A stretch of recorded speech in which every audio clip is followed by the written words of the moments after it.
Welcome back to the Hannahcast YouTube channel, and today I'm going to be predicting the Golden Globes winners. And I can't do this alone. We have Matthew Anderson with us, who you might know on Twitter. Hi, everyone, and thanks for having me on your show. I already had you on my show, however long ago it was, when we were talking about the Disaster Artist, so good that we're reuniting. It just happens to be about the Golden Globes. Yeah, and don't forget, we also talked about Roman J. Israel Esquire. Yep. Yeah. And Denzel is probably, in the hunt for another Oscar nomination, so we'll see what happens. Before we continue, I do want to let you guys know that memberships are still open. We got a lot of new content, especially given how busy January is going to be with the critics groups and any other kind of video topics I have in my mind. And I'm doing weekly live streams, Q&As and stuff. Probably while I'm playing games. I'm still kind of figuring that out, but consider becoming a member. It really means a lot. And today's been absolutely chaotic because the BAFTA long lists happened. I'm worried that it's rest in peace for a Sing Sing win. Again, I'm really wondering what's going to happen with SAG or PGA or anything like that. Am I coping? I don't know. Did I cry a little bit when Sing Sing missed? You'll never know. But this is all behind the curtain drama, you never know. Yeah, exactly. The Apprentice, shockingly, and I mean this in a good way, shockingly did well at BAFTA to where I legitimately have to call it a legitimate contender. Because, it literally made the BAFTA top 10. I mean, my God. That was definitely shocking for me. I was not expecting it to be in the top 10 to begin with for me. But yeah, no, if nothing else, it shows proof that Stan is in contention for that 5th spot for the Oscar. Granted, Craig could easily just go all the way and get it, but I don't know. I feel like there are a couple of other contenders. Stan, we already mentioned, Craig, and there's a third one that I'll bring up in a certain category when we get to down the road, but who knows? It might be a fluke. Yeah, and, it's like you said before, it was, like, this is also pretty much rest in peace for September 5. I mean, yeah. My God, no editing or original screenplay, and as far as we know, the internationally, September 5 seemed to be doing pretty well. I mean, because it got in at the Golden Globes, but it's like, it just completely blanked. So I can, at least probably safely say that goodbye September 5. Unless maybe it shows up at PGA somehow. But then again, I don't know. I don't even know if that would be enough for me to say, nah, still rest in peace. It feels to me, even though I haven't seen September 5, it feels like to me another Uncut Gems, although weirdly enough, Uncut Gems actually did much better with the critics groups than September 5 has been doing. Like, September 5 has been like hit or miss everywhere. Although you could also argue that September 5 is like another She Said, where it's like, hey, this could be an awards potential favorite, and then just got nothing. But She Said only got like a couple BAFTA nominations at least. I think it was like Carey Mulligan and adapted screenplay for that film. Like, September 5 got no mentions, so it's done. Yeah, that is true. And again, I at this point with Sing Sing, I have no idea what's winning Best Picture now, because like so many things feel like there's something off about each contender so far. And no, we're even if it's like, oh God, no, I don't. We'll get to there in a minute, but I have some suggestions. No. Well, fuck it. I have some suggestions too, because Conclave is in Best Picture Drama. Yes. So, yeah, but still, like, for Best Picture Drama, we have The Brutalist, A Complete Unknown, Conclave, Dune Part 2, Nickel Boys, September 5, No Sing Sing, I Hate You Golden Globes. But yeah, right now I'm kind of thinking, on one hand, with Conclave, it got the most nominations at Critics' Choice, and it did very well on the BAFTA long lists. So there is that, but right now The Brutalist seems to be the one that's most likely to win director, or like anything, like between Conclave or The Brutalist, it's like the most likely film to win more above the line categories. And so I'm gonna go with The Brutalist for now, but where are you on this? I'm also going with The Brutalist. It feels very much like another Power of the Dog, Roma type situation, except Roma wasn't even eligible for the drama category because they didn't allow international films in until, like, what, Literally a couple I years wanna say, ago. like, yeah, a couple years ago. Okay. And the other thing I think we should also do, I didn't do, like, I have some stats in my head.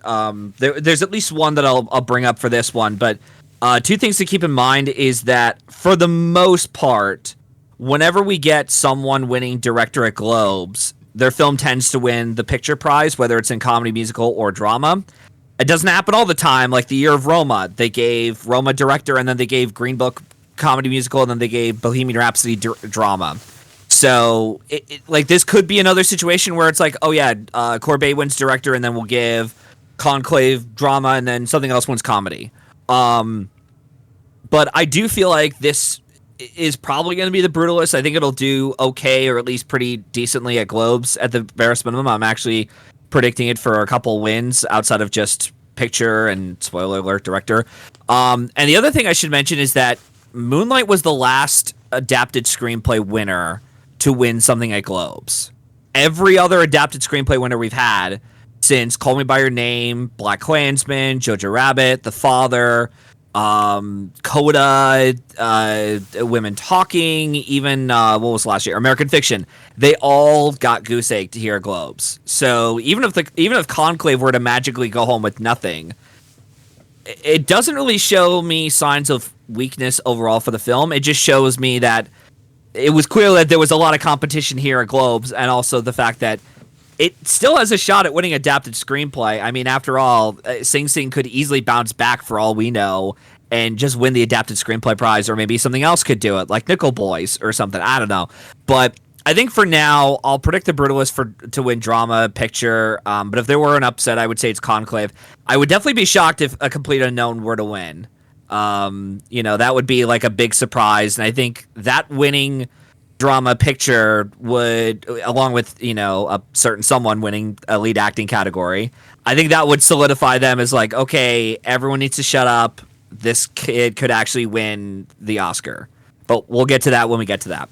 Yeah, I was about to say, like, we could do some, like, watch out for this film, and for me, the watch out for this would be Conclave, because of how strong it is with hell, on the BAFTA long lists, it's literally doing better than The Brutalist. Like, The Brutalist couldn't even get into, like, editing. Editing, or I'm trying to think, like, I don't think it got costume design. I don't think Conclave got costume design either. I don't think. No, I don't think so. Okay, yeah. But like, I could be wrong, but yeah. But yeah, The Brutalist not getting editing is really, really big. So, yeah, I probably would say that about The Brutalist. Although I would say, kind of going back to the Roma thing, do you think Roma would have beaten Bohemian Rhapsody if it was allowed to be in drama?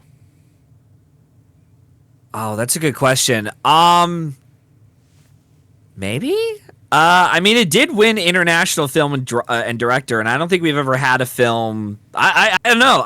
We'll have to find out this Sunday to see if a film could actually win international film and its own picture category, because we're literally about to see Emilia Perez, see if they could finally be the ones to do it, because ever since we started this whole thing of like, oh yeah, the international contenders are able to contend for the picture category, it's possible, but I don't know. We'll see. Yeah. Yeah, so that's kind of what we're feeling. Brutalist, but watch out for Conclave. Yeah. And then we unfortunately.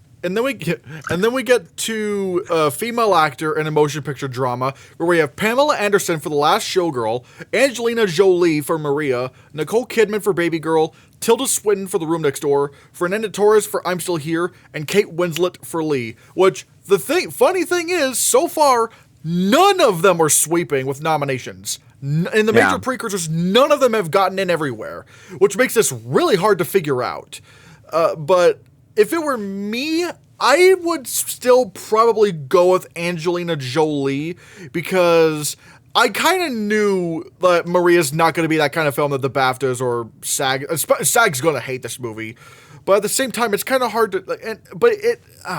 I think Angelina Jolie's the only one that got in both Golden Globe and Critics' Choice. And these are two pretty different ceremonies. Like Golden Globes, I feel like leans a little bit more towards BAFTA taste, whereas Critics' Choice is a little bit more, a little bit maybe towards Oscar taste, or a little bit more, I don't want to say fun, but what was it like the Golden Globes that year went with what was it called? Banshees of Inisherin, and the Critics' Choice went for Everything Ever All at Once. So they have very different tastes. So, and the fact that Angelina Jolie got in for both Globes and Critics' Choice, I'm still willing to say Maria, and plus, I do believe Maria is more likely to get way more nominations than any of these other films, because, yeah, it didn't do so well at the shortlists at BAFTA, but at the same time, yeah, sure, it didn't make the cinematography long list at BAFTA, but neither did El Conde, so I'm not too concerned about that. It's just, they just didn't care about the movie in general. But what's your take? So I'm looking at the Critics' Choice nominees themselves, and you're right. Yeah, Jolie is the only one to make it in for Golden Globe, the Golden Globes, and then Critics' Choice for her drama category. And I also want to bring up two other people that were, provided big upsets for Golden Globe drama lead actress in over the last almost 10 years, or over 10 years. Isabelle Huppert for what was the film? What was it called? Elle, thank you. And the other one was Andra Day for the United States versus Billie Holiday. They both got in at Golden Globe drama and Critics' Choice as well. And even though they missed SAG, they still won their drama category. And obviously we don't know what SAG's going to go for. For all we know, they could go with populist picks or Cynthia Erivo they can go with. They might go with Amy Adams for whatever. We like her enough. But from what we're given so far, I think Jolie is probably going to win this, although I have heard a couple rumblings here and there from some people, particularly that of Magnelia, who from Next Best Picture podcast, he talked a little bit about how he's heard some people really like Fernanda Torres's performance, so that could upset in international film, let's say, at Globes. We don't know. The other thing I wanted to say, though, as a really funny throw your hands up kind of moment, what's going on here, is wouldn't it be funny if somehow they said we're gonna give the award to Kate Winslet for Lee? Because that would automatically for me be oh yeah, she's getting in at the Oscars. Stop trying to, cope and be oh, there's no way they're going to be that stupid enough to go for her. I'm they did it before with other performances in the last, 5 years. So, yeah, that's another, WTF moment of, what's going on? What are we doing? But, yeah, I don't know. But I still think Jolie is probably going to win this. But if you're looking out for any upset potential, it's Torres or Winslet, maybe. Yeah, I'm already kind of predicting Kate Winslet for the Oscar because of how strong. And you should. Yeah, how strong her campaign is. I mean, good God, Dwayne Johnson is not really someone you think of when it comes to prestige filmmaking, and yet he's out there campaigning for her. It's that's kind of a big deal to me, and I think it's even better. Her chances are even better than that of Andrea Riseborough because one, she already has a precursor, and two, she's Kate Winslet. Good God. So we all love Kate Winslet for being Kate Winslet. Yeah. The Emmys, whatever. Oh, I know. I don't get that reference. I don't watch the Emmys that much. Oops. It was Evan Peters. He won an Emmy for a show, Mayor of Easttown, I think it was, and he was commenting about Kate Winslet and how much he loved working with her. So. Oh yeah. Okay. Yeah. Yeah. That's all. So yeah. Oh God. I'm trying to think of who my lookout for would be because honestly. Although I will say it is kind of funny that Pamela Anderson, is here for The Last Showgirl, and at the BAFTA long lists, Jamie Lee Curtis got shortlisted, and yet she didn't. That's really funny to me.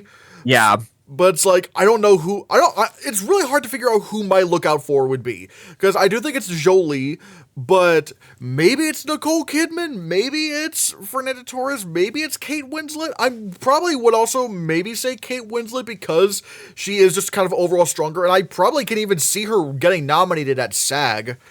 So... Yeah. And also at the same time, none of these films are in Best Picture, so they can't even bounce off of that. So yeah, and they do going for the biopic performance, which is what Kate Winslet is in, and I think technically Fernanda Torres is in too. I could be mistaken, but Kate Winslet's definitely in a biopic. But yeah, Jolie, I think, she's probably a de facto nominee or winner of this category, I should say. And her missing the BAFTA long list, and even if she missed SAG, I'm like, I still think she could do it. So long as she has the Golden Globe drama category in her hands, but we'll see. Yeah, I right now I'm feeling pretty good for Jolie. Then we get to Best Actor Drama, which, oh boy, where we have Adrian Brody for The Brutalist, Timothy Chalamet for A Complete Unknown, Daniel Craig for Queer, Coleman Domingo for Sing Sing, my dude, my guy. Yeah. Ray Fiennes for Conclave, and my other guy, Sebastian Stan for The Apprentice. These are your boys. Yeah, it's The Boys. Imagine just imagine like a movie called The Boys Back in Town, and it's just just the six. Actually would be pretty funny. Just this random group of nominees. Admittedly, this is not. Okay, this is very, very tough because there are a few ways I could see this going. Adrian Brody right now is the critics' sweeper. He's been winning the most. Coleman Domingo has shockingly been number 2 for wins. I mean that like in a good way, shockingly. And then there's Timothy Chalamet, who's in this ripe, new Best Picture nominated film, playing Bob Dylan. It's kind of been his year also, considering he has had Dune, Complete Unknown, and also that Timothy Chalamet lookalike contest that blew up the internet. So he's kind of been all over the place. Yeah. And admittedly, he does. So it's really tough. So right off the bat, we could say Craig and Stan are not happening. I wouldn't even say Fiennes is happening. Yeah, he's another one because I saw the movie, and the moment I finished the Conclave, I was like, yeah, Ray Fiennes is not winning any Oscars or any of these major awards. Like, he's done for. Domingo, I thought had a shot if the film was in contention to win Best Picture or was like a really legit frontrunner to be a Best Picture winner, but I just don't see that happening. I do see Domingo getting into the club just because he just got in last year for Rustin, and Sing Sing will be strong. Even if BAFTA doesn't go for him, SAG will probably go for him for that performance, so he's fine there. So he's in the clear. So we're down to Brody and Chalamet. I've only seen A Complete Unknown. I haven't seen The Brutalist as of this recording. I'll be watching it next Friday because I got to drive all the way down to like 2 hours to King of Prussia to see it there because that's the earliest. That's the closest I can get to without having to go over 2 hours for my driving. But from what I've been told of people, and this is the other thing I'm noticing too about lead actor in the last couple of years. And I don't know if you've been paying attention to this too, but ever since I saw Milk with Sean Penn, now, and I'll tie it back into our lead actor in a minute, so just bear with me for a moment. Yeah, don't worry. The lead actor winners we've gotten recently, especially with that performance that Sean Penn gave in Milk, he's giving a lot of big speeches, big monologues, and it's themes and ideas addressing topics that were going on at that time, or of the time, so to speak. So, like, let's say The Father, for example, was a movie about a guy, Anthony Hopkins dealing, having early stages of dementia, and he's giving like very passionate and profound monologues he's giving, which is great, great writing in of itself. But it's not just look at me, I'm a showy, character, so to speak. It's also, he goes on a bit of an arc, so to speak, especially with some of these characters as well. Even Brendan Fraser kind of went on an arc too as well. Cillian Murphy did with Oppenheimer. But I think what also helped too about those films is that they were like in the more recent lead actor winners, they were also like really strong in the Best Picture race. Like, they may not have won the Best Picture prize, but they were close. And Fraser is the exception, but that's because his narrative was really strong, and everyone was like, "Hey, this is an opportunity to finally give him a second shot at Hollywood." His competition is just not really there. Like, I think the closest was Butler, which was more of a breakout performance for that, rather than just, let's, give him, the Oscar because of how strong the movie is overall. And Elvis went home with nothing that year. Like, The Whale was strong enough to win makeup and lead actor, and even got Hong Chow a surprise nomination for the Oscars, which I predicted when I saw The Whale. I thought Hong Chow is going to make it in this time. So I think for me, based on what I've talked with from people who have seen The Brutalist and people who've seen A Complete Unknown, I have heard that Chalamet is in contention for a potential win, but I still think it's Brody right now, just because of from what I've been describing, like even telling some people like what I've been learning about the lead actor thing, about having an arc the character goes on, having these like really impassioned speeches, and even having a movie that really is not just a top contender, but really sticks to voters on an emotional impact. And they, from people who have seen it, they said, yeah, it really does feel that way. At least that's what I'm getting from them. It's kind of hard to really predict this category again when I haven't really seen the movie yet, but I have seen A Complete Unknown. Chalamet is good in the movie, but I don't think he's great. And it does, if he were to win, it would probably feel a little bit more closer to that of like maybe Rami Malek and Bohemian Rhapsody. But I recall that movie was a little bit stronger than where A Complete Unknown is currently at right now. Again, we don't even know what kind of Oscar nominations A Complete Unknown will get. And we didn't even know Bohemian Rhapsody was going to get in for like picture, actor, and the three, the sound categories and editing, until they happened. And I sure as hell didn't think they would even get a chance at throwing them those tech wins, but they did. So I don't know. We'll have to see what happens. And yeah, and for right now, Chalamet is like the only viable contender for A Complete Unknown that could actually win something at the awards, because I don't really see much talk of any of the other tech categories or any of the other actors in the film at all. So I'm going to stick with Brody. I understand that a lot of people are jumping on the Chalamet train, but I'm not quite there yet, and I want to see. I need to see more proof for me to think that Chalamet has this in the bag. Yeah, that's fair. Although I will say, as a little bit of a counterpoint, there are sometimes lone, lead actor wins, like Eddie Redmayne for The Theory of Everything. What was that one movie? Will Smith for King Richard. And I'm glad you brought up King Richard, because the other thing I noticed too about the 2020s that we've been in so far with the acting categories, Will Smith is the only one so far to sweep all the televised awards. He got Golden Globes, Critics' Choice, SAG, BAFTA. Everyone else that won the Oscar in the lead acting categories had a stronger category they were able to contend with. Even, Nomadland was like a Best Picture sweeper, managed to get that Oscar. Chastain was in a category where no one else was going to win any other Oscars, and hers was the only film that was going to win something else that wasn't just her. So even Poor Things last year, which I doubted at the last second and foolishly did, Poor Things is one where it's like it was in contention to win makeup. It was a possibility for costumes, production design. So that's another thing I think we need to keep an eye out for, is that even if these lone acting wins were to happen in the lead acting categories now, I need to see like a grand sweep. And yeah, like you are right though, that it is possible for a lead acting win to happen for something like this, but I felt like even Will Smith had a stronger narrative to him to get him that win.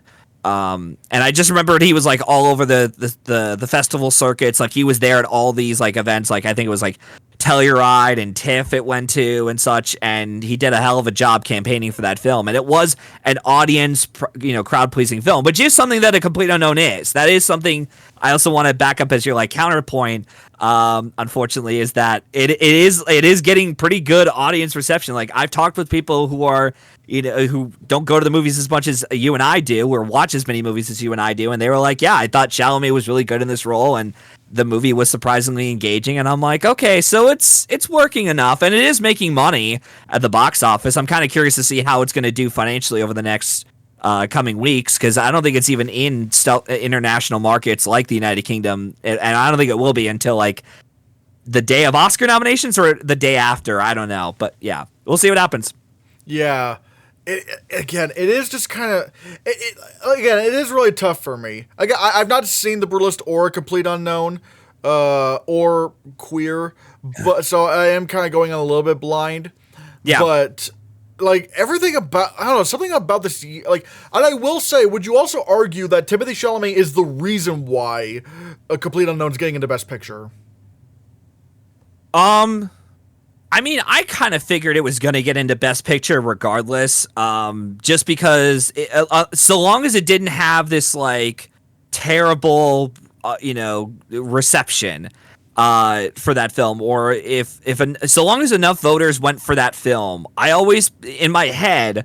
I just thought to myself, this is always going to be a Best Picture contender. You and I have been even talking about it off air too, how since that teaser dropped in July, this was getting into picture. In fact, so far, it's been doing... I'm predicting it to do like another Elvis or Maestro, where it's our musician biopic, of the year, so to speak. It fills that spot at number 10 or whatever spot those musician biopics usually get to. It gets into the Best Picture lineup, and it'll get the lead actor nomination performance in, along with some tech categories. It might get another acting nod.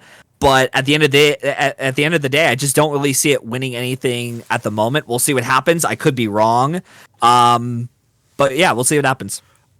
Although I do want to add this to the complete unknown.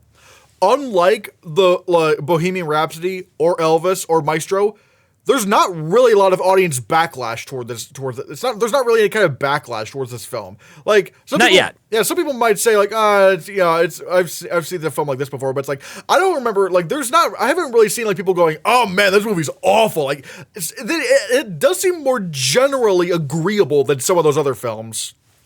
That's another. And even the worst reviews I've seen so far, they've been like, it's disappointing, or it was whatever, like in one ear out the other. It wasn't anything like offensive. And the other factor to back up Bohemian Rhapsody as to why that was able to win lead actor was it made nearly $1 billion worldwide. And at that point, like even that film ends on like a happy note, so to speak. And even Malik, I hate to say this, but Malik, even his character goes on an arc as well. He also has monologues throughout the film, and his character does go through a change. It isn't just the rise and fall. That did appeal to a lot of voters and even to general audiences, because I've heard people say, "Oh my God, I cried my eyes out of the Live Aid sequence," and I'm like, I didn't, because it was so superficial and hollow and fake. But it ended up getting Rami Malek his undeserved Oscar win over someone who I thought should have won, which was Bradley Cooper. But we could argue about who should have won another time that year. So I will say I am a Bohemian Rhapsody defender. Although I'm not really a defender of the win, mainly because he wasn't singing. But okay. So it is tough for me. I will, because of how it kind of feels like it's Timothée Chalamet's year, and people do generally like this performance, I will probably still go with Timothée Chalamet.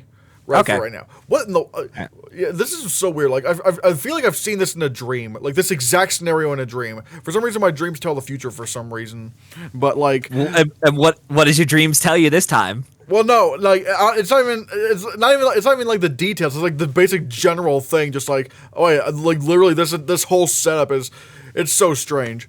But yeah, right now I'll say Timothée Chalamet, because I feel like he's kind of what might be carrying a complete unknown into the Best Picture race, because he's Timothée Chalamet and he's like the big, the big twink for Gen Z. So yeah, I'm probably going. Although again, I'm pretty sure he's giving a very, very good performance.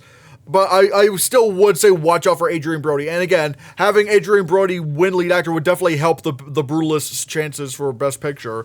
But I will say Timothy, but it's not easy. It's not a done deal. No, it's not. Although I would say, I'm wondering if maybe Coleman Domingo could maybe win SAG, but we'll see. Then we get to Best Picture, musical or comedy. Probably maybe one of the most difficult choices of the year. Really? Well, here, okay. Look, it's not just because I'm not a fan of Honora, okay? Look, you saw how many BAFTA long lists it made. All right, a third supporting actress got in, and it's like, what? And that's also like an international voting body. Like, Emilia Perez, as much as it's like film Twitter's enemy, it is showing itself to be a very, very strong contender. Yeah. I also want to say right now, everyone needs to shut up, because I'm telling you right now, like, it does not matter. Every year, we get this, where we always find the movie that film Twitter, for whatever weird reason, even if they're right or wrong, they want to, slam said contender and be like, there's no way there's no way Maestro is getting in for Best Picture. There's no way Elvis is gonna get into the Best Picture field or all this other bullshit. It's like, guys, you realize that this is happening. The industry does not go on social media at all. In fact, they're not even paying attention to what film Twitter is saying right now. And they'll vote for whatever they want to vote for. Even, again, going back to Bohemian Rhapsody, they didn't give a shit about that. They're like, who cares what you guys think of it? Like, we love the movie. It emotionally touched us very deeply, and we want to give this all the awards. So, yeah, I think everyone needs to shut up and realize that, like, every year we have to keep reminding you guys, like, no matter what you say, it's going to happen. I keep even my Chicago buddies, when they saw Amelia Perez, they were not a fan of it, by the way, but I kept having to tell them, I was like, guys, this is going to be an awards contender. Whether you like it or not, you're either on this train or you're not. And I learned the hard way that year of Green Book winning picture. I have to put my personal opinions away from the movie when I'm predicting the Oscars, because that's how I got screwed that year, big time. So I think I got like half the nominees right, and half of them I'm like, oh, they were just like lucky guesses. But no, I think Amelia Perez is going to do really well with voters, and I think it is going to be our international player that's going to appeal to that international branch, which is something that Maestro didn't have last year.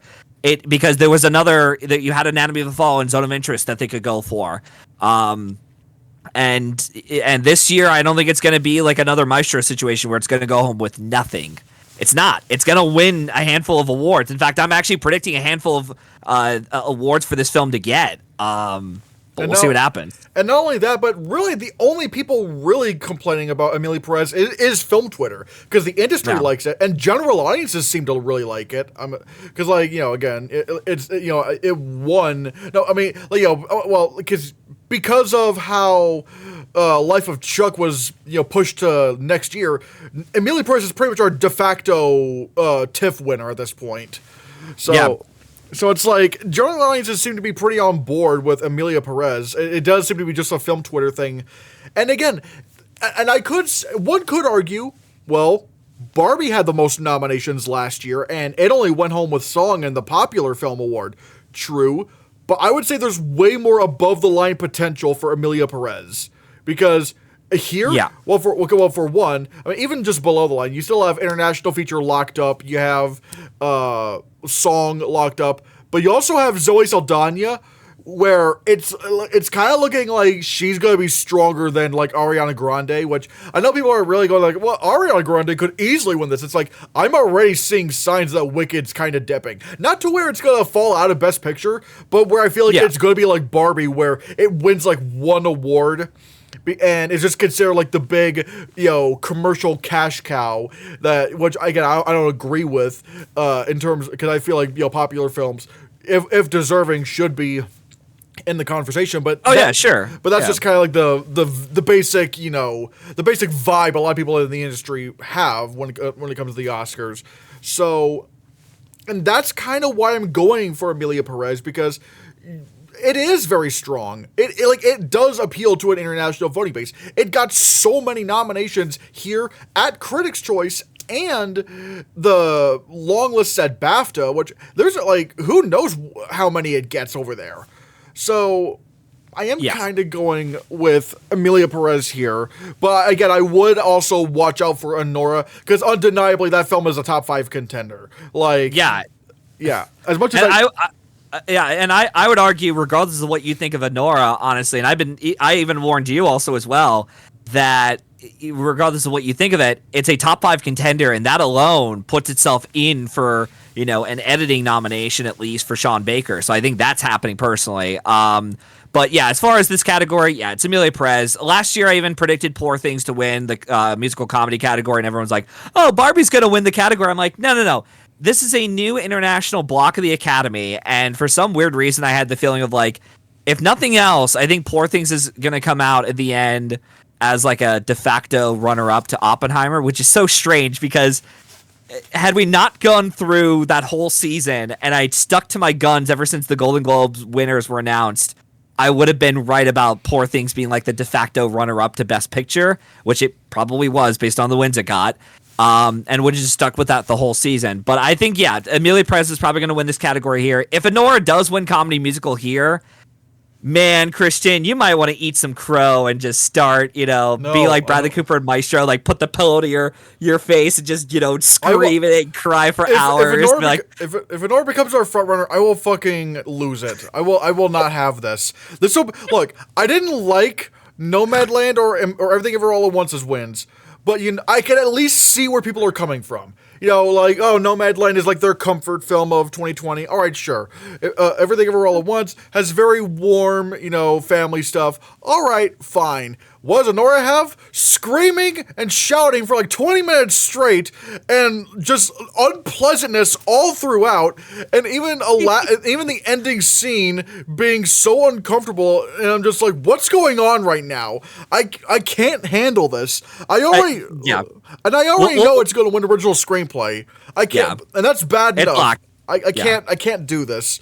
But oh my! I will say, in an ideal world, I would love it for it to be The Substance. Actually, I just realized I've seen all of these movies. Hey, I've seen all these movies. Yeah. So yeah, like in an ideal world, for me, it would be The Substance. But I would right now say Emilia Perez is gonna win because of how strong of a contender it is. I don't think Wicked's happening. I think like Wicked is already, even with the critics, Wicked is losing steam really fast, because guess who's sweeping production design with the critics groups?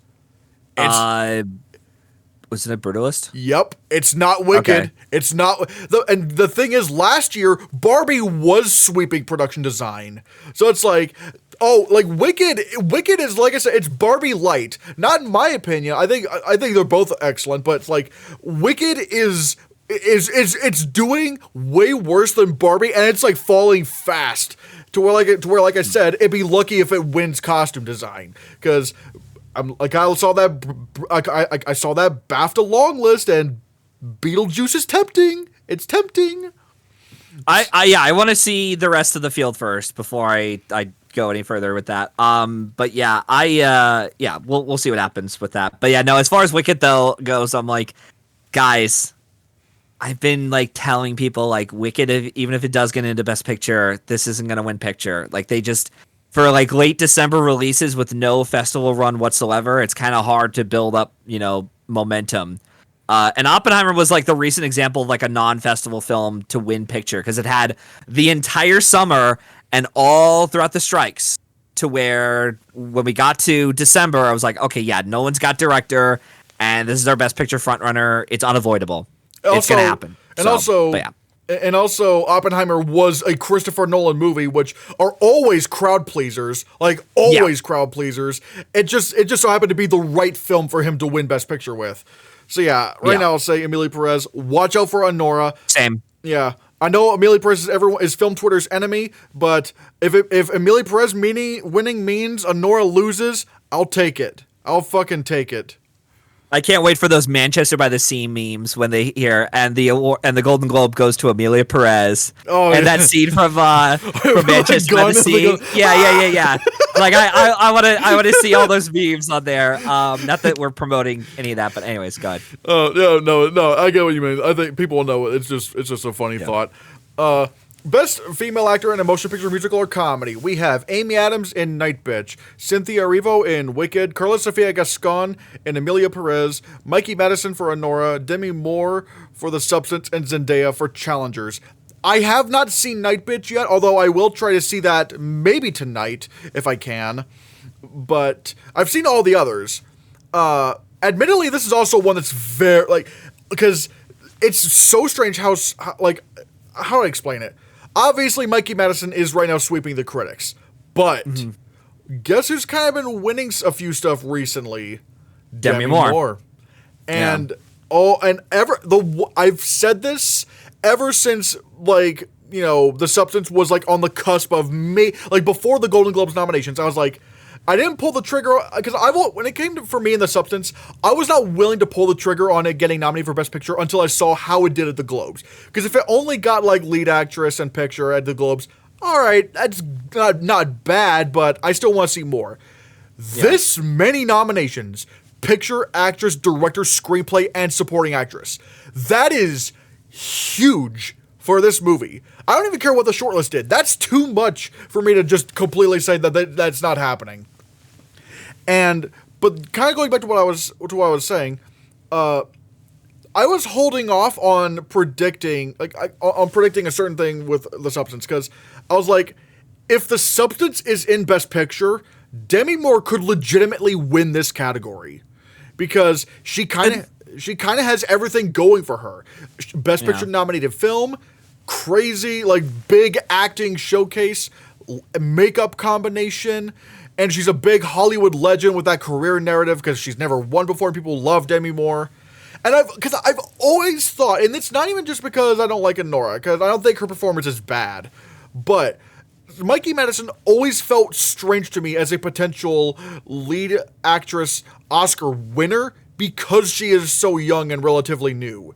When you compare her because for the longest time I thought it was going to be Amy Adams, because again because she also because for the longest time I was like, okay, maybe it's going to be Amy Adams because she does also have that kind of career narrative, but then no one cared about Night Bitch. The reviews only got worse ever since the festivals, which I literally thought Night Bitch was going to be that movie where all right, maybe it's a little bit mixed with the critics, but sort of like Don't Look Up or even Bohemian Rhapsody, the audiences really like it. Audiences don't care either. So I was like, well, who's our pick then? And then there's Demi Moore. Yeah. She could do it. Yeah, I for right now, I'm not predicting Demi Moore, although it's very tempting when factoring in all that stuff in for Demi Moore. And she hasn't won a Golden Globe yet also, which is a very funny thing. So maybe this is her time. I don't know. I'll still stick with Mikey Madison for now. I'll probably be wrong. I don't know. But if she does win this prize, then I think we might want to be on the lookout to see what happens with SAG, BAFTA, because we already know Mikey Madison is in for BAFTA, and she's probably in for SAG too, assuming. But yeah, if Honora is as strong of a Best Picture winner as I think it could be, I think that could do it. And I also want to say too, my LA crowd was, granted, it was LA, and it's a bunch of film hipsters there and snobs, but I did see it at a very for the most part normie crowd in LA, and the fact that they were reacting as wildly as they were and applauding and laughing their asses off at that, I'm like, I wonder if this could do it, but we'll see. But I think Mikey Madison is my predicted winner for this category. Yeah, I will probably go. Here's an interesting thing. Would you think Demi Moore is more likely to win here or SAG? Because this could definitely be a SAG-friendly film. I don't know, actually. I'd have to. Well, first off, I'd actually finish the movie, the Substance, because I only got through an hour of it. But yeah, that's. If I explain more as to why my reasoning is, I'm going to get a lot of shit for it. So the less I say, the better. So, but I don't know. We'll have to see. I'll have to get back to you when I finish the movie. Yeah, right now I will probably say Demi Moore. But then again, it's not. That is a bit of a risk because Mikey Madison is winning the critic circles, and that doesn't always mean you're going to win the Oscar, but it does mean you'll be somewhat strong early on. But then again, Angela Bassett was not winning a lot of critics awards before her win for Black Panther: Wakanda Forever. So that was a very weird year to begin with for supporting actress. Yeah, literally no one knew what to do, and then we got Jamie Lee Curtis, who only won SAG, and she ended up being a Best Picture frontrunner. Yeah. So again, I don't know. I'm a little bit worried, but right now I'll go with Demi Moore. Even though my pick, honestly, from these, even though I haven't seen Night Bitch yet, my pick would probably be Carla Sofia Gascon for Emilia Perez. That performance was just kind of daring, in my opinion. One other thing I want to bring up before we move on to the next category, I will say that assuming The Substance and Honora do about as well as I think it's going to do, and that The Substance is going to win makeup at the Oscars, and then screenplay goes to Honora, I will say that it's a lot easier for it's a lot harder for a film to win just screenplay and original screenplay and an lead acting win Because I remember it's something like Promising Young Woman. I thought, okay, maybe, Carey Mulligan could win her lead actress trophy alongside original screenplay, and it didn't happen.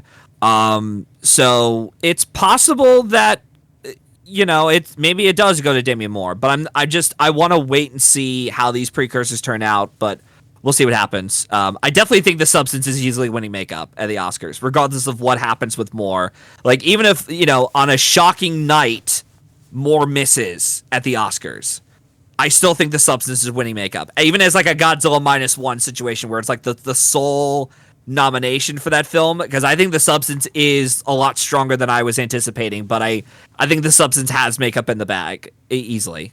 Oh, I will say, if Substance were to perform really badly with nominations, like let's say somehow it misses Best Picture, I would say watch out for Emilia Perez and makeup because of what they did with Carlos Sofia gets gone. Like, if there's any, like, that's easily number. I genuinely feel like if The Substance is looking bad, which I don't think it will, number 2, watch out for Emilia Perez, because that's like one of the most insane makeup transformations I've seen. But yeah. Then we get to Best Male Actor, Motion Picture, Musical, or Comedy. Jesse Eisenberg for A Real Pain, Hugh Grant for Heretic, Gabriel LaBelle for Saturday Night, Jesse Plemons for Kinds of Kindness, Glenn Powell for Hitman, and Sebastian Stan for A Different Man. I just realized I could have seen Kinds of Kindness and Heretic. I have not seen those yet, even though literally if I did, I would have seen all these performances. So that's, and the thing is, other than Jesse Plemons, you could literally make an argument for anybody here. Honestly. Probably. Maybe. Gabriel LaBelle that's not happening. Yeah, maybe not. I was about to say because he would make sense because he does have like the biopic thing going on, but then again, like if that film is not even doing much for awards prospects. It's like, where else is it going? Because it even missed the score shortlist at the Oscars. It got the period costume nomination at Costume Designers Guild. But yes, we're gonna rely on that one stupid guild. I'm kidding. Yeah, but like no. Even though which is weird because Joker missed that category, which why? And it still got in because of Mark Bridges being Mark Bridges. So yeah. Wait, Mark Bridges got it. Wait, he did the costumes for Saturday Night? No, for the first Joker. Oh no, I'm talking about Joker for All You Do. He didn't do the costumes for Joker 2. Arion Phillips. Yeah, who had been nominated for like Walk the Line, Once Upon a Time in Hollywood. Yeah, that's what I'm saying. Like Joker 2 didn't get in the Costume Guild. But honestly, this is really tough because Hugh Grant has been getting a lot of critics nominations, especially recently. Glenn Powell has been kind of like all over the place this year and was initially like the front runner. A Different Man with Sebastian Stan, like it's also kind of his year because he's double nominated this year. But then you also have Jesse Eisenberg, who's in the only film here that's in Best Picture. So yeah, like this is like a who's who of like what's going to happen. I want to hear your thoughts on this first. Like, what do you think of this category and where it could be going? Glenn Powell, for the longest time, I thought could win here pretty easily, but I just, as someone who thought as soon as I finished the movie back in like whenever it was June, I thought maybe this could show up as like a lone adapted screenplay nod, but it hasn't even gotten any. It hasn't really gotten many mentions for it didn't even make the BAFTA long list for anything at all. Which is something that every screenplay nominee has been able to do since they started the damn shortlist. Worst Person in the World made it on there without getting any major attention, and it missed the BAFTA official 6 or 5, whatever it was, and it still made the long list. So I don't think Hitman's gonna happen, although it could. We'll see. Stan could do it, and weirdly enough, I think Stan and Grant, I think, are the likelier ones for me, because I think Eisenberg for a while I thought, all right, maybe he could do it, but it is weird to think that the idea of even anyone predicting A Real Pain to win 2 awards and only 2 acting awards and only one of them goes on to get an Oscar nomination. I'm like, okay, so maybe don't put Eisenberg in here.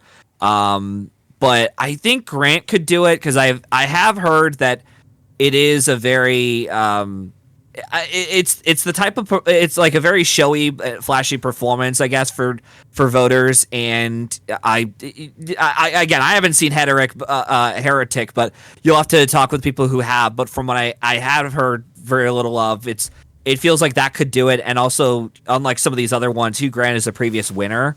So they could just be like, all right, let's throw you another Golden Globe win. I mean, granted, they did it for Colin Farrell, but he was in a much stronger film that was already going to get into Best Picture to begin with. And weirdly enough, I think the comedy musical category, it doesn't happen all the time, but every once in a while we get a weird winner, like Paul Giamatti for Barney's version, right? Or James Franco, as we saw with The Disaster Artist, where even though they won the comedy musical category, they're not them themselves are not guaranteed a spot at the Oscars. However, their film gets in somewhere else. So with the case of like Barney's version, they got in for makeup. Disaster Artist got in for adapted screenplay. And I still think right now A Different Man's going to get in for makeup because of that makeup work that they do. And they already have a previous Oscar nominated artist attached to that team. So maybe Stan could do it. But I'm just going to be, even though it's already risky as it is, I'll just go with Hugh Grant. Yeah, who's your lookout for? Of this field, I would say probably Sebastian Stan is probably like my lookout of like, because again, he does like if we were to get someone in here winning this prize that isn't Eisenberg, let's say, but they're going to get in and win this prize, and even though again they may not translate to an Oscar nomination themselves, their film could get in somewhere in the tech category somewhere, let's say. Then I would say Sebastian Stan is the other likelier one because again, his film is probably going to get in for the makeup category, and that film has been campaigning its butt off ever since for a fair amount. Even though A24 hasn't put its main focus on it like it has with Sing Sing or The Brutalist. So, yeah. Although I would say, to go off your point about the other nominations, there's still A Real Pain, which is in for original screenplay and supporting actor. Yeah. And is at least in the conversation for Best Picture more than any of these films. And admittedly, this is tough because Hugh Grant, he's doing more of the critics' circles, but I still don't, granted, I've not seen the film, but like, from what I'm assuming, it's kind of like a funny horror performance of sorts, I'm assuming. Yeah, again, we're predicting this like literally blindfolded. Like we have no idea what's happening. Yeah, I haven't seen it either, but yeah, it's kind of hard for us to talk about this movie without having either of us to have seen it. But I mean, it is possible from what I've been hearing about that performance in that movie. So yeah, and for all we know, he might win the award and it ends up getting like a lone, WGA nod, because Scott, the two writers attached to it are previous WGA nominees as well. So who knows? Yeah, right. I would say for me right now, I'll go with Jesse Eisenberg for A Real Pain because, at this point, at least in the Golden Globes, Kieran Culkin's winning supporting actor. Like, that's kind of a given. And it is in for a few categories, including Best Picture. Like, A Real Pain just seems to be the strongest. But again, you could also make an argument that Disaster Artist wasn't really in for Best Picture, and yet Get Out was. So but at the same time, I just like nothing else really makes. But then again, I don't know. Some of this makes sense. Like, God, it's tough. It really is tough because I've literally like for about a month or so, whenever they announced the nominations, I'm like, I don't know what to do with this category. I don't know. Is it Eisenberg? Is it Grant? Is it Stan? Can Powell surprise? But I don't know. It's going to be a really interesting moment when they open that envelope, because for all we know, they could just say, screw it, it's LaBelle. LaBelle wins the award. That would be awesome. I don't know. Yeah, that would be like, holy shit, what the hell is going on? Yeah. But yeah, we'll see. I'll go with Jesse Eisenberg for right now, but which one? I guess by default, my lookout for would be Hugh Grant because he's nominated at the Critics' Choice as well, longlisted at BAFTA. I don't think he's gonna get SAG because I feel like it's just way too competitive. If he does get SAG, he wins this award and he gets into the BAFTAs. We have to take him seriously. I would take him somewhat. It's like a potential. I would take him somewhat seriously, but I still don't know if that's the kind of a film or performance that would get into the Oscars. I mean, granted, there is also an argument that he hasn't been nominated before. I don't think Hugh Grant's been nominated for an Oscar before. No, he hasn't. But at the same time, there's still Daniel Craig and Sebastian Stan, and both of those two are at least with Sebastian Stan, he's looking more likely by the minute. So yeah, it's tough. So I'll go with Jesse Eisenberg for now. Watch out for Hugh Grant, or hell, watch out for any of these people, because God knows what's going to happen. Best supporting female actor in a motion picture. We have Selena Gomez for Emilia Perez for the Disney Channel stands, Ariana Grande for Wicked for the Nickelodeon stands, Felicity Jones from The Brutalist for the biopic stands. I was about to say, like, the Theory of Everything stands. Let's go. That's me. Margaret Qualley for The Substance, Isabella Rossellini for Conclave, and Zoe Saldana for Emilia Perez. I will say, in terms of nominations, I kind of think right now Isabella Rossellini might be kind of unstoppable for a nomination at this point. Yeah. If she got into Golden Globes and Critics' Choice, like, okay, well, it's kind of done at this point. Yeah, she's going to get in. Yeah, I don't think she's winning, though. It would be crazy. If you want chaos, I mean, good God. But if she wins that with the adapted screenplay prize, then yeah, I think Conclave at that point is winning picture. But I'm like, oh God, please don't let this basic ass bitch win. Wow. Sorry. Not to Rossellini, to the movie I'm talking about. Oh, well, you know what? If Conclave winning means that Nora gets to be defeated, I'll take it. But yeah. Wow. Yeah. But anyways, your pick. Oh, yeah.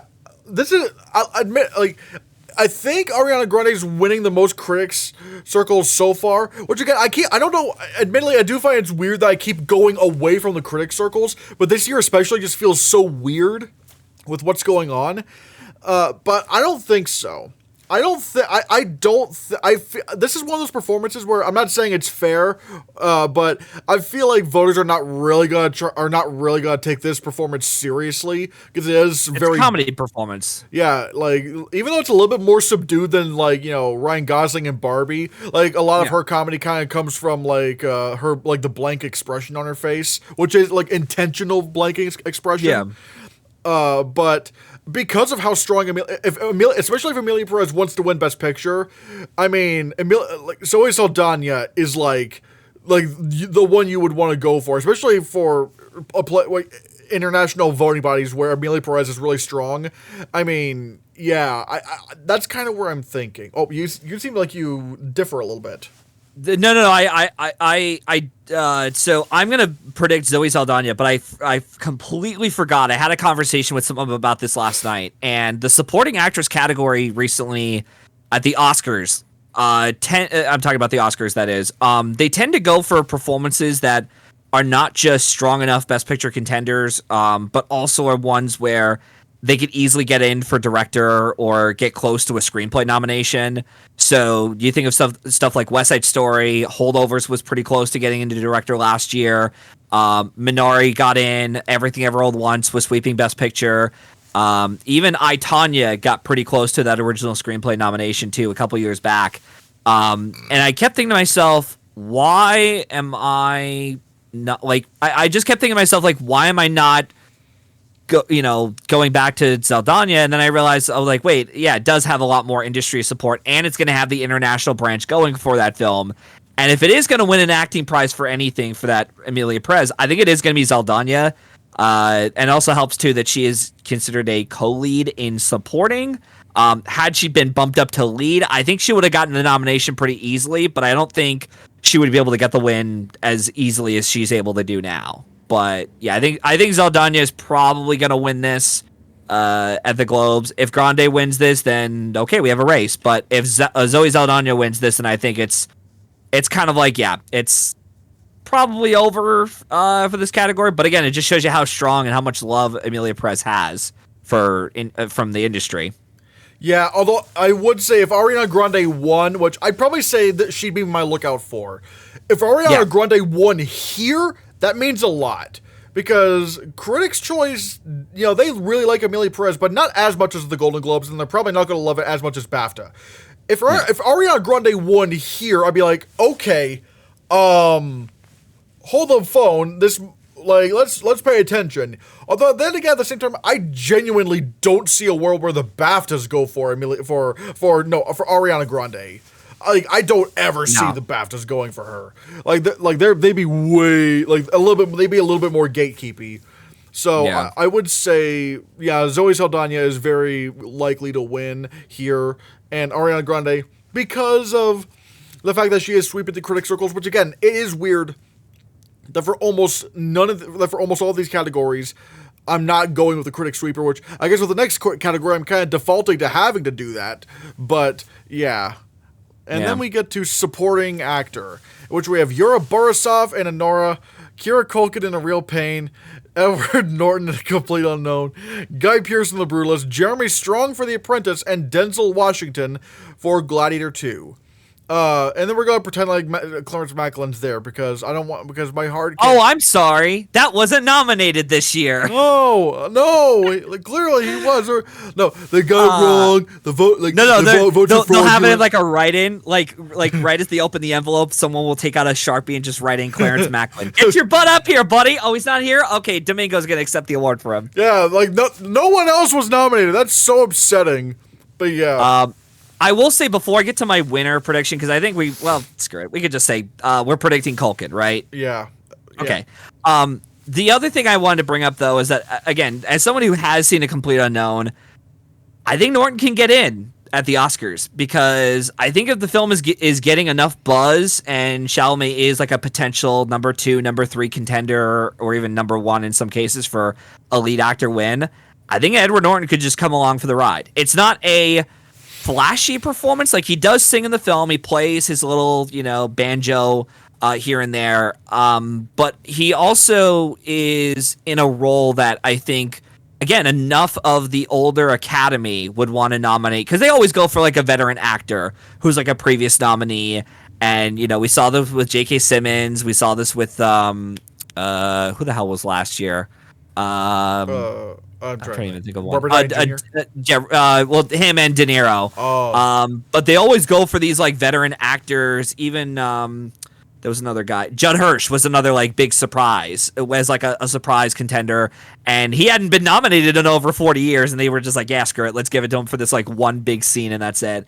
And Edward Norton has a couple monologues here and there. There's one about his allegory with the shovel that I thought was like, okay, like he's actually good here. It's not his best work or anything, but I think he could get in at the Oscars. And I will say, if you're looking out for any like a WTF moment, would be the Golden Globes just saying, screw it, let's give Denzel Washington another Golden Globe. Like that would be like a crazy moment that it's like, at that point, he won the Globe. It shows us Culkin is not as strong as we thought he was, but also like Washington's coming for that Oscar nomination. He's not going to win either way, but if he can get in for Roman J. Israel Esquire, probably one of the most nothing burger movies that, I mean, I like it, but like no one, like the movie was a box office disaster. No one cared about it. And yet he still got in. So it's like, I think if anyone is snubbable, I would honestly say Yura Borisov, because like I genuinely don't think there's going to be like, okay, admittedly it's like whoever's snubbable, it could be either it's weird because if Clarence Macklin's in, I do think he's win competitive, but at the same time I don't want to predict Yura Borisov and Clarence Macklin because those are two newcomers and I'm not ready to do that. But then again, at the same time, there's also Jeremy Strong if he wants to get at the Oscars, considering how strong The Apprentice is looking. But yeah, and I should also point out too, as we saw with the BAFTA long list and how Sing Sing has performed so far, Sing Sing is not in that top 5 contender for picture. Honora is. So I just want to make sure you prepare yourself just in case Macklin misses, because he might. And I didn't think he would miss. I thought the whole season, I'm like, yeah, he'll probably get nominated. Maybe he'll miss a couple things here and there. But now I'm like, I don't know, man. They might go with Borisov if they like Honora that much, because it does have its fan base. And I would do it. But I would say this. Which one is more likely to get SAG Ensemble? Well, Sing Sing definitely of the two. But Yeah, the SAG's gonna be a whole other thing because I'm still even working on my SAG ensemble prediction itself. I'm like, who do I go for these? Because I'm like literally like pulling my hair, and even the potential like a complete unknown being a potential SAG ensemble nominee. I'm like, oh shit, I don't know what to do. But yeah, that's a whole other debate we could talk about. Because I was talking with Ryan Kesselman a couple days ago, and he was saying if Sing Sing can get those 3 nominations, Domingo, Macklin, and Ensemble, it might still be there's still some life in it. Yeah, for at least for a Best Picture nomination for sure. I mean, we'll have to see, but like Kieran Culkin, I do think he's winning. If there was any kind of a what's the word I'm looking for? Like the lookout for, I would honestly say Guy Pearce for The Brutalist because of how strong that film is in Best Picture. So I would definitely watch out for that. But you know, I honestly don't think Denzel Washington is really going to win. I don't think he's really win competitive because he seems like maybe like a number 5 to get in. I mean, granted, he is Denzel Washington, but you know, and also he's not gonna get nominated at BAFTA because like the BAFTAs fucking hate this guy for some reason. But like, they do. But I do think he's strong enough to get nominated. I would not think he's like able, like not. I wouldn't say he's able to win. Okay, imagine this scenario. What if Jeremy Strong won? If he wins, I think The Apprentice is going to be pretty strong with like the 2 acting nods for him and Stan. And then that means bye Craig for the 5th spot. And not only that, but would you what would you think about its Best Picture chances now that it's gotten shortlisted at BAFTA?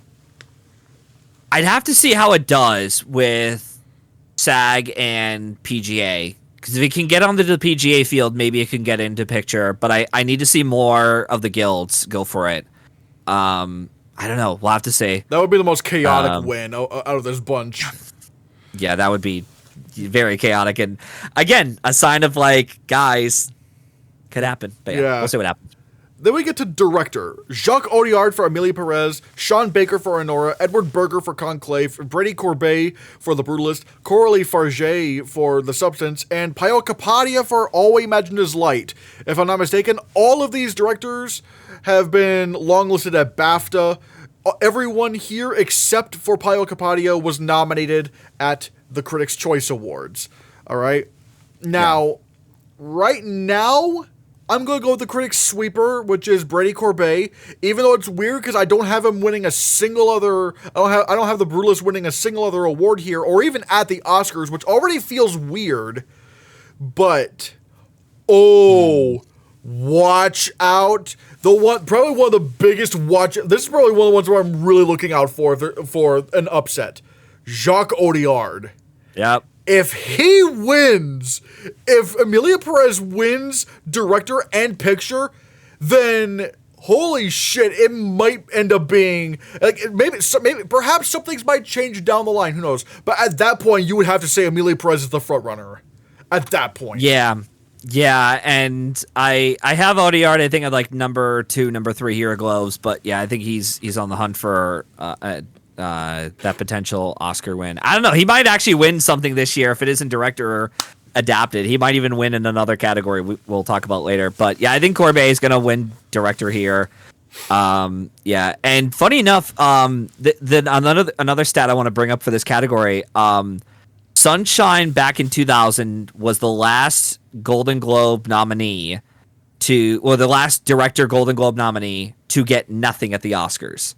So with the BAFTA long list that we got, I kind of wonder if All We Imagine Is Light could show up as like a potential lone screenplay nominee there at the Oscars. So we'll see what happens, which is what I'm predicting right now to be. But we'll see. But yeah, I don't really have much else to say other than Brady Corbet is going to win director, and I would also just say that Edward Berger, I don't think he's nearly as much of a lock for a director nomination as everyone thinks he is. Just because, I don't know, I have a weird hunch about this that I'm like, I think Conclave is going to do well enough with Oscar voters, but it's going to be like, it could be another potential holdovers where it gets into picture, acting, writing, editing, some text, but it misses out on director. So we'll see. Yeah, I would agree with that. Because, like, And the other thing with Jacques Audiard and Brady Corbet is that they kind of fit the bill for what wins director most. Because I remember there was a time where people were like, Sean Baker was going to win director, but it's like, even having seen the film, it's like, it's not that kind of like big, directing achievement, like grand directing achievement. That's true. Because like Jacques Audiard is, what you were saying? No, I was going to say the one theory I thought going into the critics groups was I thought Baker would lead the critics groups much like Parasite, and this being also Neon's big, prize coveted, campaigner. I just thought like, okay, well maybe Baker could totally, sweep the critics groups, but he has not. It's been Corbet, and I think Brady Corbet is just going to have to settle for director, and Sean Baker settles for another category. Yeah, yeah, man. Oh, but again. Oh, Jacques. Oh, watch out. Watch out. Screenplay motion picture. Emilia Perez, Nora, The Brutalist, A Real Pain, The Substance, and Conclave. Gee, I wonder who you're going to vote for your predicted screenplay winner. Is it Substance! No, it's not. It's Nora. Come on, stop. Stop your nonsense here. That's gonna be a Nora. I actually do want to throw a funny stat to you that I think you'll be interested in. Since I want to say, since La La Land, every film that has won here has been an original screenplay contender. And so every film that has won this category since La La Land has been an original screenplay contender for the Oscars. And Anatomy of a Fall also fit that bill too. And weirdly enough, if it weren't for Anatomy of a Fall, except for that, every other film that won the Golden Globe Prize since La La Land also got a director nomination at the Globes. So yeah, it kind of fits the bill of like Sean Baker. At the barest minimum, he's walking away with screenplay. He's got this in the bag. It's over. Brutalist isn't going to win it. Although I do have another question I want to ask you. It doesn't happen all the time, but every so often we get one screenplay nominee in this field, at least one, that we all think is going to get in for the Oscar lineup or gets close and it misses entirely for screenplay. If you had to pick one movie from this field, hypothetically speaking, that you think is one that everyone's going to be like, oh yeah, this is going to get nominated everywhere, and then it misses entirely for screenplay at the Oscars, what's the one film you think it's going to be? And you can't say Nora because we both know it's the front runner. No, but I'm being serious there. Like, what else is there that you think could miss? I guess A Real Pain because it's missing picture. Yeah, that makes sense. Yeah, although I'm not willing to go and say that it will be missed because, like, sometimes, like, the 5 Globes nominees will end up end up getting screenplay nominations in general. Although I would say, jokes aside, I do think if there is anything to challenge Honora, it would be The Substance because it is that like crazy original concept that builds off of its premise and gets crazier and crazier, like Promising Young Woman, like Everything Ever All at Once, like Get Out. It could, like, if there is a challenger to Honora, I would say it's The Substance because of the crazy screenplay and it's very imaginative original story. That is true, but I also remembered Get Out and Promising Young Woman. I think they led the critics groups for screenplay. I could be wrong. I'm not exactly sure. Okay, but yeah, I'm gonna I knew this ever since it won Palm. And only now after I've seen it, I knew ever since I saw it in LA. I'm like, oh, this is winning screenplay easily. I don't care if you think this is one of the worst movies of all time, like whoever it is out there. One of the worst. No, I'm not calling you out specifically, Christian. I'm talking about the people out there watching this are this is like one of my least favorite films ever. It's like, I don't care. This is winning screenplay at the Oscars. This is the kind of shit they go for. So yeah. Yeah. Congratulations, Sean Baker. You've won your Oscar. Yeah, boo. Again, Whatever. Hoping for Substance. I would rather Conclave win this. But yeah. Animated motion picture. Flow, Inside Out 2, Memoir of a Snail, Moana 2, Electric Boogaloo, Who Cares, Wallace and Gromit, Vengeance Most Foul, and The Wild Robot. All right. Moana 2 is easily winning this category because, like, totally. Yeah, because everyone loves this. Everyone loves this movie. But yeah, it made almost $1 billion as of this recording. So yeah, everyone clearly loves it. Yeah. Although I will say, I think there is a race to some extent. To some extent, I would say there is a race. Because on one hand, Wild Robot does have the most nominations out of these movies, but guess what also had the most animated the most nominations out of any animated film last year? Spider-Verse. Spider-Verse, yeah. And it lost. And here... It did. And honestly, I don't even think it's a 2-horse race. I think it's kind of a 3-horse race. Not even Inside Out 2. I'm not even counting Inside Out 2 in this. I think this is between Flow, Wild Robot, and Wallace and Gromit. Because Wild Robot is like the big crowd pleaser and made a lot of money and stuff. Flow is its challenger in within the critics. And out of all these films, I think when you look at like Rotten Tomatoes or whatever, Wallace and Gromit is the most acclaimed out of all of these, and might win the BAFTA. It could, honest to God, win BAFTA.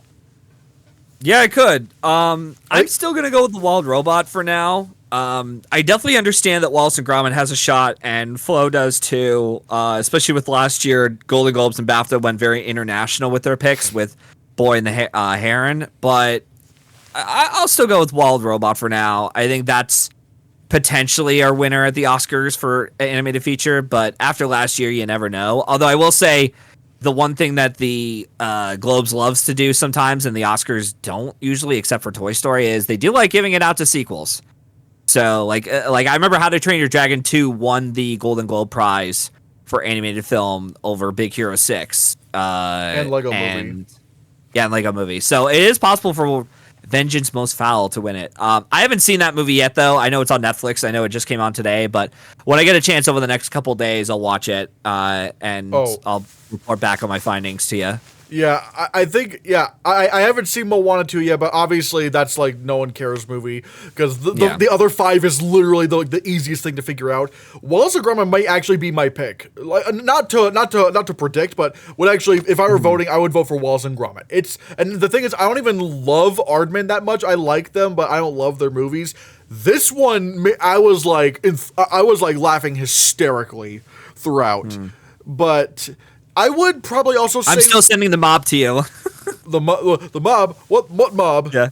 What? Yeah, I'm still sending the mob after you for not liking Aardman films. No, I do like Aardman. I get it. Yeah, no, I do. It's just like... I don't love them, but I'm going with Wild Robot 2, but, man, what would you do if either Flo or Wallace and Gromit won in this scenario? Flo winning would show to me that the international branch of these journalists tend to really like it, and that actually has like a very competitive shot. We'll see what happens. But if Wallace and Gromit were to win and be like, okay, I'll keep an eye on it, let's see what happens. Like, it probably won't translate to the Oscars just because Wallace and Gromit, I know the property itself has won all the categories it's gotten in the past, in the shorts and in animated feature, except for like, there was another short they did after the feature film that got nominated, but it didn't win. But outside of that, they have a pretty good track record with the Oscars. But I don't know. I don't know. I still feel like Wild Robot has this for the Oscars for now. But watch out for Flo. One last thing I want to bring up. I want to ask before we move on to the next category. You have seen the Wild Robot, right? Yes. Okay.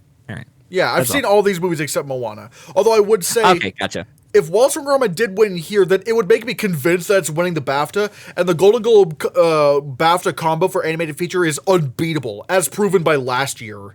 So it's like, so at that point, I would very much take Wallace and Gromit very seriously for the win. Although, it is kind of funny that at this point, Inside Out 2 is not even number 3 to win. It's probably number 4, which is really, really funny. So yeah, Disney's not doing so good. Best non-English language motion picture: All We Imagine Is Light, Emilia Perez, Girl with the Needle, I'm Still Here, The Seed of the Sacred Fig, and Vermilio.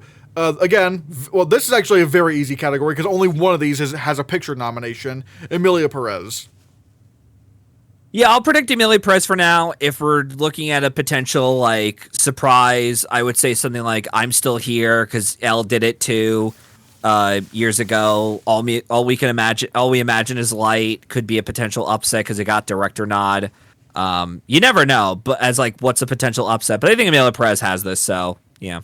Yeah, I would actually say All We Imagine Is Light is number 2 because it's probably getting original screenplay at the Oscars. So yeah, it's like a lone potential screenplay nominee. Yeah. yeah, that would be my prediction. So yeah, best score: Conclave, The Brutalist, The Wild Robot, Emilia Perez, Challengers, and Dune Part 2. Probably one of the ones where I don't know what's going on here. It's so weird. I do. Oh, I do. I know what's going on. I know it's winning score at the Oscars. Emilia Perez. Yep. Oh yeah, yeah. I'll tell you why. I know a lot of people are like, Matt, what about The Brutalist? The Brutalist is like this epic great score.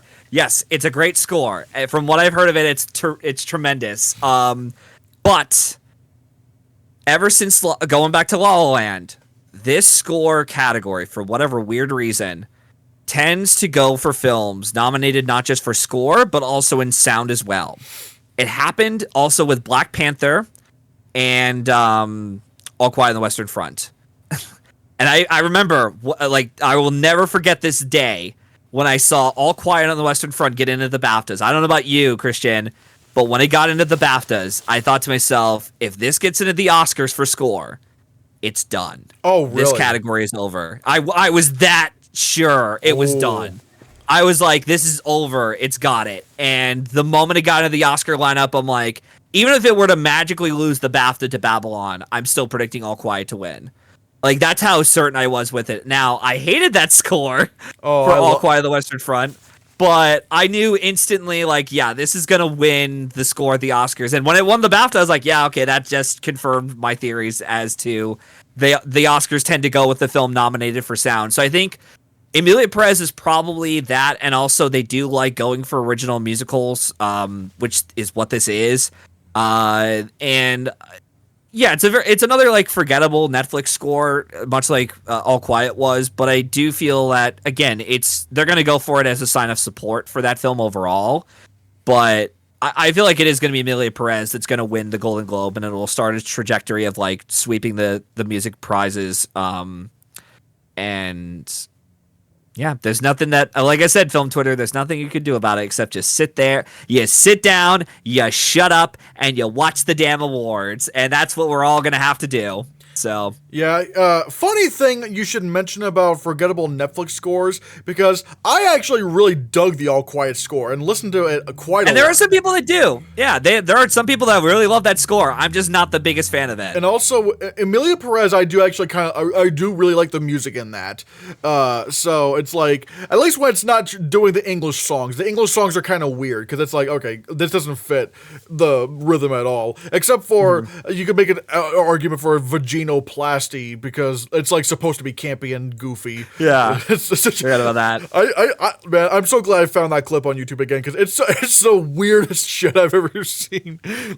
Yeah, but yeah, at least in terms of like the tone, and like at least in terms, like, when we're talking about like the tone of the song and juxtaposed with the dark like murder stuff later on. Yeah, but still, I do think it's going to be Emilia Perez. I think honestly, like, I actually want to see what award expert is predicting here, because if they're going for the Brutalist, then oh boy, I'm gonna feel vindicated with Emilia Perez, because it's literally an original musical in Best Picture. It's like the whole music is the movie, so why would it not get in?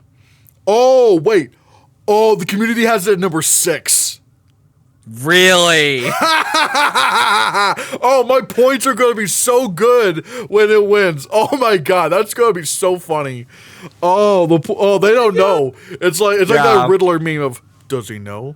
It's like, yeah, because I even warned my Chicago buddies too. I'm like, guys, this is winning score so easily. Like, even in the first like 5 minutes of that movie, I'm like, this is winning score of the Oscars. You cannot tell me this is not. But yeah, I think it's score for Emilia Perez. So yeah. So hopefully I'm right. I'm like 80% sure on this, but the 20% of me does say that maybe Brutalist pulls out through the end. But I think it is going to be Emilia Perez winning the Golden Globe here. So yeah. Yeah. And this isn't Critics' Choice predictions, but I'm actually, for the Critics' Choice, this is a little bit of a spoiler, I'm probably going to predict Dune to win at Critics' Choice, because they kind of like to stick it to the Oscars whenever they like disqualify or not shortlist a movie in something. So it's possible. Yeah.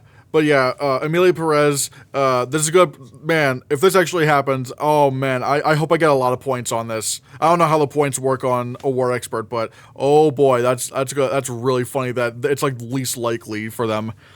Best Song in a Motion Picture. Beautiful That Way for The Last Showgirl, which is not shortlisted at the Oscars. Compress Repress from Challengers. El Mal from Emilia Perez. Forbidden Road from Better Man, which is disqualified. Kiss the Sky from The Wild Robot. And Mi Camino from Emilia Perez. Obviously, two of these songs are not really useful for Oscar predictions, so we don't even have to pay attention to those. And although I do think it's going to be Mi Camino. And if it were me, I do like the El Mal song more because I do kind of like that. Like, it's weird. It's like this kind of like rock ballad, that kind of crazy going on with the camera and everything and the choreography, like whatever on the tables. Yeah. I do love that song so much. But Mi Camino, it's the Selena Gomez romance song. It's the heartfelt song. I think that's the one that's going to more likely win, although I would probably watch out for El Mal. I'm really kind of indifferent with this category, and I'm like, I don't know what to do other than like, don't be stupid and predict Wild Robot, and don't predict Challengers. But I'll be the other guy and say El Mal. I'll predict. I'm not really 100% confident in it, but I could be wrong. I don't know. I do feel like Jacques Audiard, he honestly has a potential to, like, even at the Oscars, I think he has potential to win an Oscar, a competitive Oscar that isn't just accepting the international prize with El Mal. Mi Camino, it's just the two composers. I didn't realize but you never know. Yeah, so yeah, Jacques Audiard, I think, is like accredited song lyricist on El Mal, so he could just win his competitive Oscar that way, because he is probably going to get like 4 nominations easily for picture, director, adapted screenplay, and adapted screenplay is totally happening. Yeah. I don't care what anyone says. I've been warning people ever since I saw that movie. Again, 5 minutes into that movie, I'm like, this is winning score, and this is getting into adapted. But yeah, I think, I don't know. I think El Mal is probably my pick. So yeah, just be different. Yeah, I am hoping for El Mal. I won't complain about Mi Camino, even though the weird thing is, like, I'm kind of only predicting El Mal and Mi Camino for the Oscar because again, they hate animated films. And actually, wait, no, am I predicting Compress Repress for the Oscars? Maybe I don't know. I'm not exactly sure. Oh. But yeah, and then we get to the final category, the best category of the ceremony, cinematic and box office achievement. Where our nominees are Alien Romulus, Beetlejuice, Deadpool and Wolverine, Gladiator 2, Inside Out 2, Twisters, Wicked, and The Wild Robot. Now, obviously, this is the most important award of the night. Oh, clearly. Yeah. Deadpool Wolverine's going to win this easily. Yeah. Admittedly, I think, I don't know what it is, but something about Barbie winning last year like kind of made me think, oh, they just kind of dumped it to win that category, where it's like because everyone knows it's like the nothing category, so it's like, oh, we'll give you box office achievement, and that kind of allowed them to give it a motion picture award of some kind rather than just song. And I kind of feel like, well, actually, yeah, the only one nominated for any kind of picture award here is Wicked, unless we wanted to count the animated category, which that would also be Wild Robot and Inside Out too. But yeah, what are your thoughts on this one? It's gonna be Wicked. It's gonna win. It's gonna win the category pretty easily. It's got it. It's like there's really nothing else I need to really add on to it other than I think Wicked's got this pretty much in the bag. Like, it's guaranteed itself a Golden Globe win. And yeah, that'll be that. I don't really have much else to say about the Golden Globes themselves. So for this category at least. Yeah, if I were to look out for anything, I don't know. Maybe Wild Robot, maybe Inside Out 2, maybe Deadpool and Wolverine. Although then again, the Wild Robot it's weird because like the Wild Robot would be most likely to be nominated for picture outside of Wicked. So maybe Wild Robot. Yeah, that's probably the closest maybe of this field to get into like a Best Picture mention. Because I have seen Beetlejuice and Beetlejuice already, and that just feels to me like a makeup tech kind of nod kind of movie, but nothing more than that. Deadpool Wolverine's lucky enough to just maybe get a visual effects if it's lucky enough. Like I said, I think it made the BAFTA long list too, which I'm like, yeah, I think everyone needs to open their eyes and realize like this could happen. And Alien Romulus, I'm like, it's just another tech, contender. Like, even though it missed the sound shortlist, I still think for BAFTA, I should say, it missed the sound long list there. I still think Alien Romulus could be like another creator where it gets like visual effects and sound. Yeah, I don't think the creator got into the BAFTAs for sound. I don't believe. No, it missed the sound. Yeah, and that was alongside the missing of the guilds was like, okay, maybe creator won't get into sound, but it did. It got into and ended up going in for sound, it was so funny watching the creator. I'm like, this feels like a sound nominee, and with Alien Romulus, I'm rewatching clips of it again. I'm like, this feels like a sound nominee. And I think I might want to stick to it this time. Ooh, so. Yeah, I'm really tempted. Although then again, I'm Gladiator might still be my number 5 for sound. But yeah, I do think like I said, Wicked's gonna win cinematic and box office achievement. That's gonna be like you're gonna see the whole crew up there. They're gonna be wearing pink and green. It's gonna be a lot of fun. They're gonna be holding space. And speaking of holding space, which I don't know if that's really, I don't know how that would apply here.